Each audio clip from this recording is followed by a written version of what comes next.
Hello बच्चों, let's see this question. The slope of the tangent to a curve y equal to fx at x comma fx is 2x plus 1.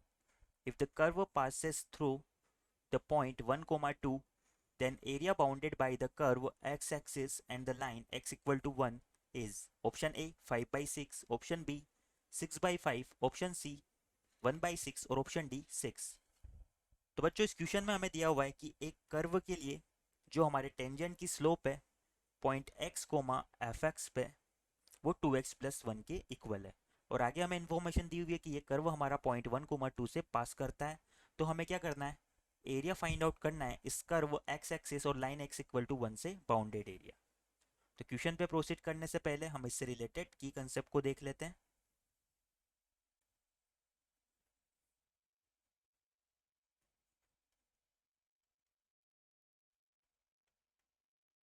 तो बच्चों जब भी हमें किसी curve x axis और ordinate से bounded area को फाइंड आउट करना होता है तो उसे हम इंटीग्रेशन की हेल्प से फाइंड आउट कर सकते हैं। एरिया, ये सपोज ये एरिया मेरा ए के इक्वल है, तो area a bounded by curves y equal to f x x axis and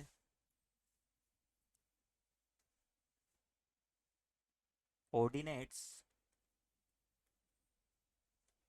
x equal to a comma x equal to b। तो ये एरिया जो है हमारा किसके इक्वल होता है, एरिया ए इक्वल हो जाएगा हमारा integration of a to b f of x d x.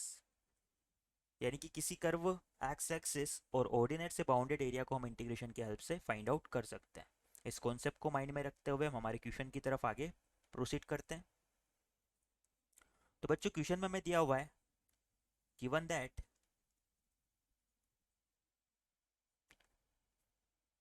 Slope of y equal to f x at point x comma f of x.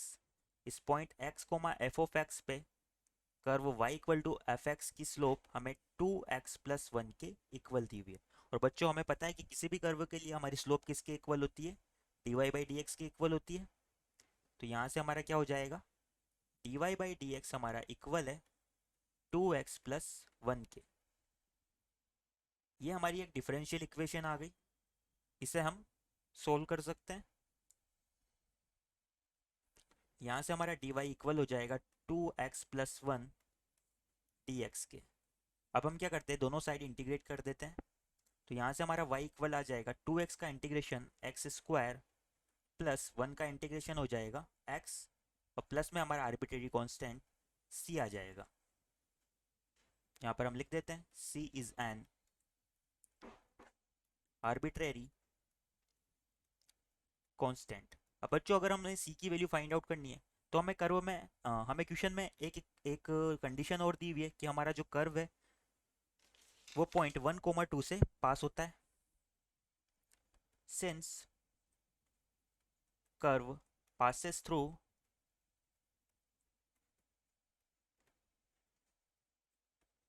Point 1 comma 2,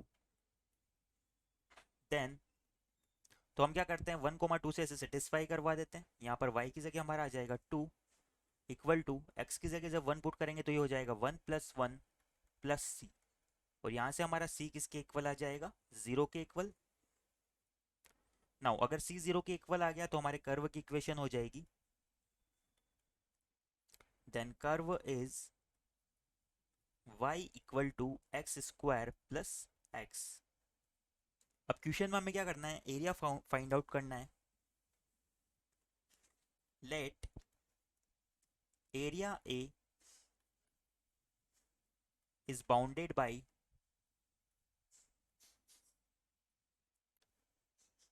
curves y equal to x square plus x comma x axis and line y equal to line x equal to 1।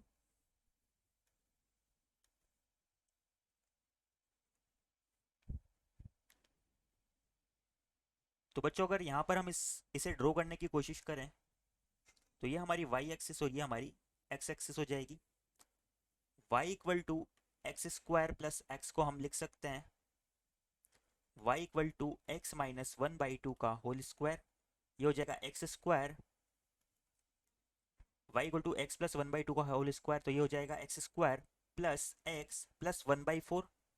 तो यहाँ पर क्या करेंगे minus of 1/4 भी कर देंगे। तो ये हमारा एक पैराबोला को रिप्रेजेंट कर रहा है। ये हो जाएगा y minus 1/4 is equal to x plus 1/2 का होल स्क्वायर। इस पैराबोला के लिए जो हमारा वर्टेक्स है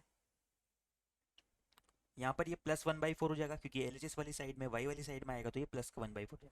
इस पैराबोला का वर्टेक्स हमारा हो जाएगा -1/2 कोमा -1/4। तो सपोज ये वर्टेक्स मेरा यहाँ पर कहीं सिचुएटेड है और इस पैराबोला को हम ध्यान से देखें तो 0,0 से ये सेटिस्फाई हो रहा है, यानी कि पॉइंट 0,0 से ये हमारा पास हो जाएगा। तो ये पैराबोला हमारा कुछ इस तरह से होगा।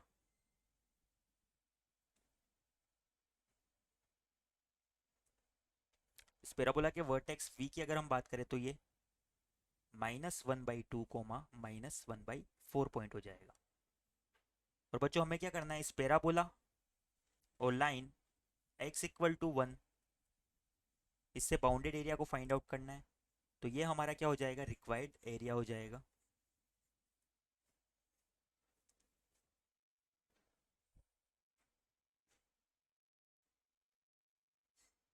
therefore रिक्वायर्ड एरिया,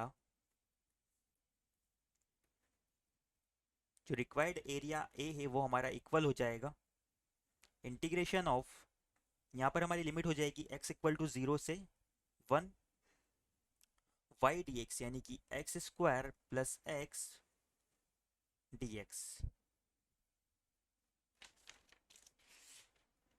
इसे हम सिंप्लीफाई कर लेते हैं।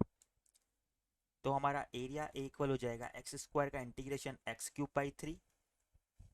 प्लस एक्स का इंटीग्रेशन x² और यहाँ पर हमारी लिमिट हो जाएगी 0 से 1।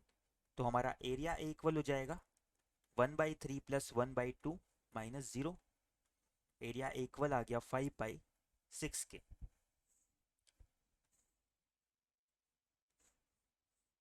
5/6 स्क्वायर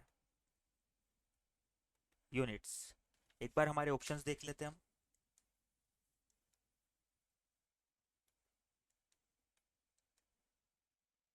तो इस क्वेश्चन के रिगार्डिंग हमारा ऑप्शन ए 5/6 करेक्ट हो जाएगा।